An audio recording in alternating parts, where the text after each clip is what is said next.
बिस्मिल्लाहिर्रहमानिर्रहीम अस्सलामु अलैकुम वरहमतुल्लाहि वबरकातुहू। नाज़रीन, आप देख रहे हैं दुनिया मेरे आगे यूट्यूब चैनल और मैं हूं गुलाम नबी मदनी। आज 20 अप्रैल 2021 है और आज दिन है मंगल का। नाज़रीन, इस वीडियो के अंदर अफ़गानिस्तान के हवाले से ताज़ा तरीन डेवलपमेंट्स आपके सामने रखने जा रहे हैं कि अफ़गान तालिबान की बड़ी फतह के बाद आखिर अमरीका और यूरोप के अंदर क्या सफ़े मातम बिछी हुई है। इस हवाले से नाज़रीन, अमरीका का अगला बड़ा कदम क्या है, अमरीका अफ़गानिस्तान की जंग ख़त्म करके कौन से मुल्क के अंदर नई जंग शुरू करने जा रहा है और किस मुल्क के ख़िलाफ़ अमरीका फ़ौजें उतारने जा रहा है।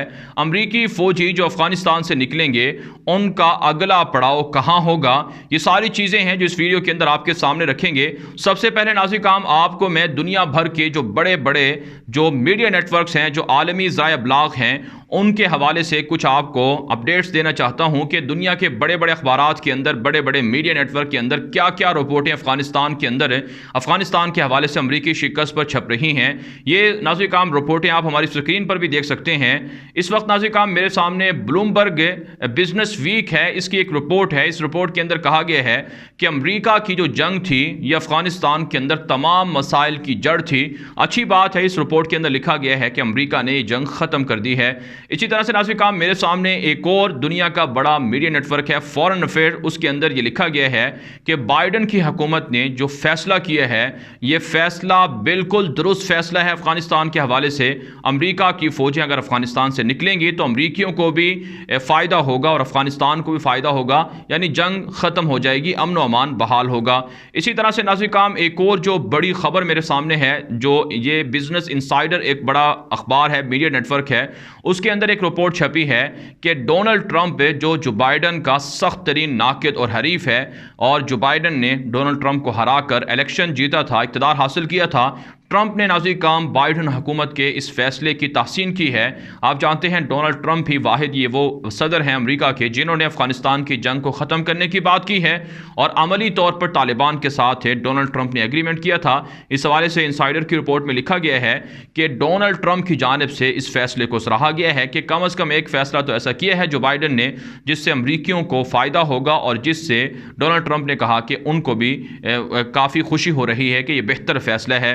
इसी तरह से नाज़रीन, एक और बड़ा अखबार है द हिल के नाम से, अमेरिका का मशहूर मीडिया नेटवर्क है, उसके अंदर रिपोर्ट छपी है, एक आर्टिकल छपा है जिसमें अफ़गानिस्तान के अंदर जो साबिक फ़ौजी जिन्होंने वक्त गुजारा है उनके कुछ मुशाहिदे लिखे गए हैं। कहा गया है कि अच्छी बात है ये जंग ख़त्म हुई है, इस जंग से अमरीकियों को बहुत बड़ा नुकसान हुआ था। इसी तरह से नाज़रीन, एक और बड़ा अखबार है अमरीका का द न्यूयॉर्क टाइम्स, इसके अंदर रिपोर्ट छपी है कि जो कुछ अफ़गानिस्तान से पिछले 2 दिहाइयों के अंदर लूटा गया, जो नवादरात लूटे गए, जो अहम चीज़ें लूटी गई, अब अमरीका की जानिब से वो नवादरात अफ़गानिस्तान के लोगों को वापस की जा रही हैं। साथ साथ नाज़रीन, एक और जो बड़ी ख़बर या बड़ी रिपोर्ट सामने आ रही है, ये नाज़रीन मिलिट्री टाइम्स के नाम से एक मैगज़ीन है, उसके अंदर एक रिपोर्ट छपी है जिसमें यह कहा गया है कि अफ़गानिस्तान की जंग से तकरीबन $2 ट्रिलियन से ज़ायद का अमरीका को नुकसान हुआ है और 2.5 लाख के लगभग लोगों की ज़िंदगियाँ मुतासर हुई हैं। लिहाजा ये जंग ख़त्म हुई है तो ये बेहतरीन फ़ैसला है, इसे सराहना चाहिए। इसी तरह से नाज़रीन, एक और मेरे सामने अखबार है, मीडिया नेटवर्क है, फाइनेंशियल टाइम्स की ये रिपोर्ट है। इसमें यह कहा गया है कि अफ़गानिस्तान के बाद चाइना, रशिया अब बाइडन के लिए एक बड़ा चैलेंज होगा कि जो बाइडन की हुकूमत अफ़गानिस्तान के बाद चाइना और रशिया के हवाले से किस तरह से इक़दाम कर सकती है। साथ साथ नाज़रीन, एक और बड़ा मीडिया नेटवर्क है, द ऑस्ट्रेलियन के नाम से ये मैगज़ीन है या मीडिया नेटवर्क है, इसकी एक रिपोर्ट के अंदर ये कहा गया है कि अमरीका की जो बाइडन हुकूमत ने बेहतरीन फ़ैसला नहीं किया है, अफ़गानिस्तान से फ़ौजें निकाल कर, ये बुज़दिली वाला फ़ैसला है, इससे यूरोप को, अमरीका को और दुनिया के अमन को नुकसान हो सकता है। नाज़रीन, ये दुनिया के चंद बड़े अखबारात थे जिनकी मैंने आपके सामने कुछ ख़बरें रखी हैं, कुछ रिपोर्टें रखी हैं, जिनसे आप ये फ़ैसला कर सकें कि इस वक्त अफ़गानिस्तान के अंदर जो मामला है, जो बाइडन की हुकूमत की जानिब से सामने आया है, इस मामले से लोगों की क्या राय है, आलमी सतह पर क्या जो एक मंजरनामा है, सिनेरियो है, वो बन रहा है, जिसमें से बेशतर, यानी आप क्यों कह सकते हैं कि दुनिया की अक्सर आवाम ये चाहती थी कि ये जंग ख़त्म हो, अमरीका यहाँ से निकले, अफ़गान शहरियों को अमन व अमान की ज़िंदगी मुयस्सर आए, और इस फैसले को सराहा जा रहा है। ख़ुद नाज़रीन, जो बाइडन का एक ताज़ा बयान भी सामने आया है जिसमें जो बाइडन ने कहा है कि अगर वो अपनी फ़ौजों को मज़ीद अफ़गानिस्तान के अंदर रखेंगे, मज़ीद अफ़गानिस्तान के अंदर फ़ौजी इनखला को मुअत्तल या मुलतवी या मौखर किया जाएगा तो इससे मज़ीद लोग मारे जा सकते हैं। अमरीकियों पर भी हमले होंगे और इसी तरह से जो अमरीका के इत्तेहादी हैं उन पर भी हमले होंगे और निहत्ते शहरियों पर भी हमले होंगे। इस वजह से अमरीका अपनी फ़ौजें फौरी निकाल रहा है।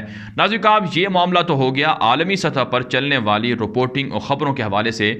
अब हम आपको बताते हैं कि अमेरिका का अगला पड़ाव क्या है। अफ़गानिस्तान से अगर अमेरिका अपनी फ़ौजें निकालेगा तो अगला स्टेप क्या होगा और अगला स्टेशन अमेरिका का क्या होगा। नाज़रीन काम, इस हवाले से जो अंदर की खबरें हैं, जो अमेरिका के खुफिया इदारों की प्लानिंग है, जो ख़ुद जो बाइडन हुकूमत की भी प्लानिंग है, बल्कि जो बाइडन हुकूमत के जो सेक्रेटरी ख़ारजा हैं एंटोनी ब्लिंकन, उनका एक ताज़ा बयान भी कल सामने आया है कि अब हमें अफ़गानिस्तान से हमलों का ख़दशा नहीं है, अब हम अफ़गानिस्तान छोड़ कर जा रहे हैं, अफ़गानिस्तान पुरअमन हो गया है, लिहाजा अमेरिका यहां से निकलेगा, बल्कि अब हमें जो दूसरे चैलेंजेस हैं उनसे निपटना है। उसके लिए एंटोनी ब्लिंकन ने इशारा चाइना की तरफ किया और रशिया की तरफ किया, जिसका मतलब यह है कि अब अमेरिका चाइना और रशिया के खिलाफ फौज कशी करेगा, रस्सा कशी होगी इनके दरमियान और इनके दरमियान लड़ाई होगी और चाइना और अमेरिका के दरमियान कोई बड़ी जंग हो सकती है। और इसी तरह से रूस के साथ तो मामलात इंतहाई सतह पर आ चुके हैं, इंतहाई ख़राब हो चुके हैं। अमेरिका ने रूसी सफारतकारों पर पाबंदियां लगाई, रूस के सफारती अहदेदारों को निकाला, बदले में रूस ने भी अमेरिका के सफारतकारों को निकाल दिया, पाबंदियां लगा दी। और इसी तरह से नाज़रीन काम, यूरोप और रशिया के दरमियान भी शदीद सफारती जंग जारी है। रूस के अहदेदारों को रूस के जो अहदेदार हैं, सफारतकार हैं, उनको यूरोप से निकाला जा रहा है। और इसी तरह से यूरोप जो रशिया के अंदर जो यूरोप के एम्बेसडर्स हैं या डिप्लोमेट्स हैं उनको निकाला जा रहा है। तो रूस और यूरोप की जंग भी शुरू हो चुकी है, रूस और अमेरिका की जंग भी शुरू हो चुकी है और ये इतनी बड़ी तवील जंग हो सकती है कि अफगानिस्तान से भी ज़्यादा तवील रह सकती है। इसी तरह से नाज़रीन काम, चाइना के साथ भी अमेरिका की इंतहाई सख्त नाराज़गी है।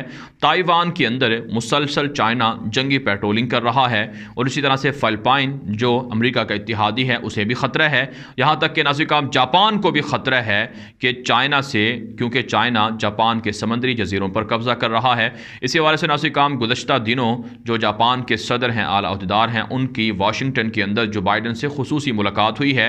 जो बाइडन की हुकूमत ने चाइना के ख़िलाफ़ जापान, ऑस्ट्रेलिया और इंडिया के साथ मिलकर एक बड़ा अलाइंस बना रखा है और इस अलाइंस के ज़रिए से चाइना की दुनिया के अंदर बढ़ती हुई जो ताकत है या मकबूलियत है या गलबा है उसको रोकने की कोशिश हो रही है।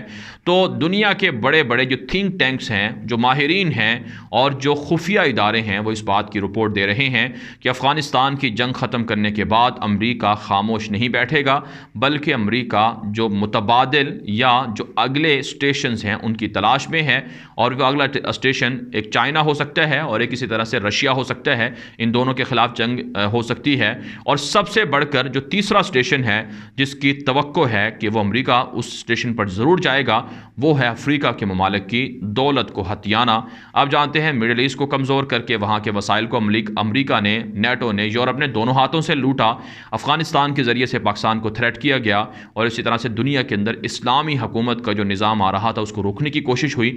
अब अमेरिका दाइश के नाम पर जिस तरह से इराक़ के अंदर खून रेज़ी करवाई, शाम के अंदर करवाई, उसी तरह से खून रेज़ी अफ्रीका के अंदर भी हो रही है। और अमेरिका ने रिपोर्टें जारी कर दी हैं कि दाइश ने अब अपना घर अफ्रीका को बना लिया है, लिहाजा अफ्रीका के जो मुसलमान मुल्क हैं उनको डरना चाहिए। उसमें नाज़रीन काम नाइजीरिया है, अलजायर है, मराकश है, लीबिया है, मिस्र है, सूडान है। इन सब मुल्कों के अंदर बदअमनी हो सकती है और अमेरिका यहाँ पर फ़ौजी अड्डे बनाएगा, फ़ौजों को यहाँ पर उतारेगा। इसी तरह से नाज़रीन काम, जो एक और ख़बर सामने आ रही है कि अमेरिका मकबूजा कश्मीर के अंदर भी पड़ाव कर रहा है और भारत के अंदर भी फ़ौजी अड्डे बना रहा है ताकि यहाँ से चाइना पर हमला करना आसान हो, पाकिस्तान पर नज़र रखना आसान हो, ख़ित्ते की सूरत हाल को यहाँ से मॉनिटर किया जाए। ये सारी चीज़ें भी सामने आ रही हैं।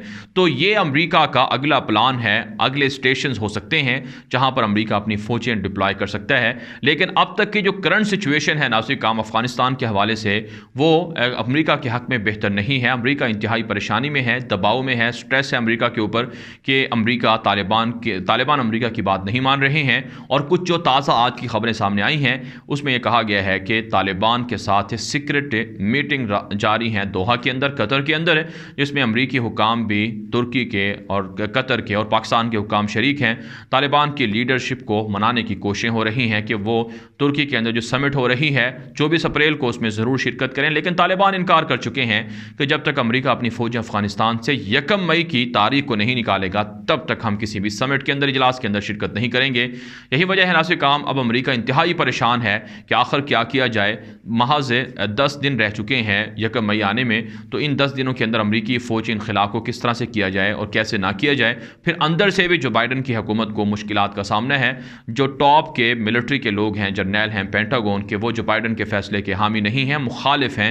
नेटो के अंदर भी कुछ ममालिक है जो बाइडन के इस फैसले के हामी नहीं हैं, नाराज़ हैं। यही वजह है ऑस्ट्रेलिया और दीगर मुल्क इस फैसले की मुखालफत कर रहे हैं। तो ये सारी चीज़ें जो बाइडन के लिए, अमेरिका के लिए परेशानी का बायस बनी हुई हैं। जबकि नाज़रीन काम तालिबान की जानिब से जहाँ पेशकदमी हो रही है, वहीं अफ़गान तालिबान की जानिब से अमरीकियों को टारगेट करने के लिए जो प्लानिंग है वो भी कर ली गई है।